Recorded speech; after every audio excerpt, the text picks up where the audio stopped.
On Bounce, we're back with Blanca Cobb, a body language specialist. Always a pleasure to have her here. And we really want you to talk, Blanca, about the suspect's body language in the Charleston shooting. We are going to be looking at video here of Dylan Roof making his court appearance through video link. So sort of analyze this for us, Blanca. When I watched the video, what I noticed is that he's really separating, distancing himself from the emotion. I mean, he's listening to testimony, if you will, of family members who are grieving, who are processing, who are trying to understand this, 3 days later?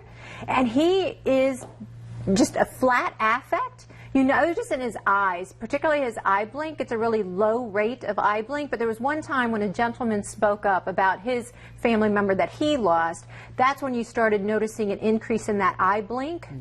And what that indicates to me is that this was very stressful for whatever reason to the alleged suspect, okay? But it's also contradictory because, in my opinion, I'm noticing a little bit of sadness in his eyes. You can tell the eyelids are drooping just a little bit, the upper eyelid, and sometimes he's unfocused.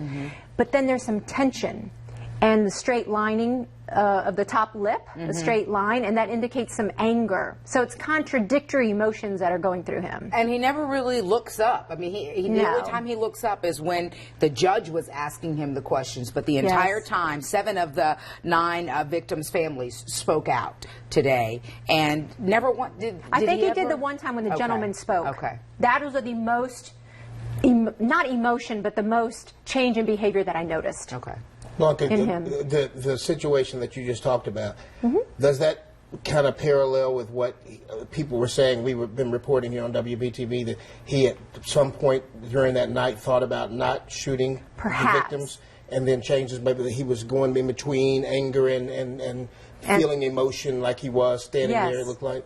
Yes, absolutely. It very well could be. Here's the deal. Even though I can give you my opinion and tell you that I'm seeing conflicting emotions in his face, because I'm not a mind reader, I don't necessarily know what's going on in his brain of what's causing it. But there is some conflict that he did show during the hearing today. I just don't know what it's about. It could very well be that he's sad for himself. Maybe he's angry that he didn't do more damage. Who knows? I mean, I'm guessing here. I don't know. Do you think that maybe he was surprised that he was going to hear from, because this was a bond hearing, and the judge lets them, you know what I mean, the family speak. That's almost unheard of in this type of procedural hearing. It was a bond hearing. Yes. What I love about it is that because family members of the victims, they took what he wanted. If he really did want to start a racial war, what happened today? They didn't allow it. They gave forgiveness. They haven't even begun to completely process their loss and what it means for them long term.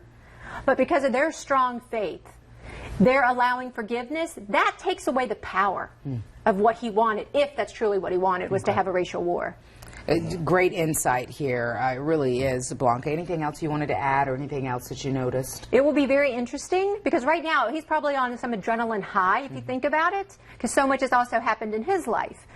If he was going back and forth, should he commit this crime, should he not commit this crime, but he's going to have another 2 court appearances that have already been set. It'll be interesting to see how his demeanor, how his behavior, how his thought processes change, and what it reflects in his body language. Because the next one coming up, I believe, isn't until this fall. It's a little bit away. Yes. So October 23rd. So you're right. It'll be interesting to see, to almost kind of compare and contrast how he was today versus when that happens. Exactly.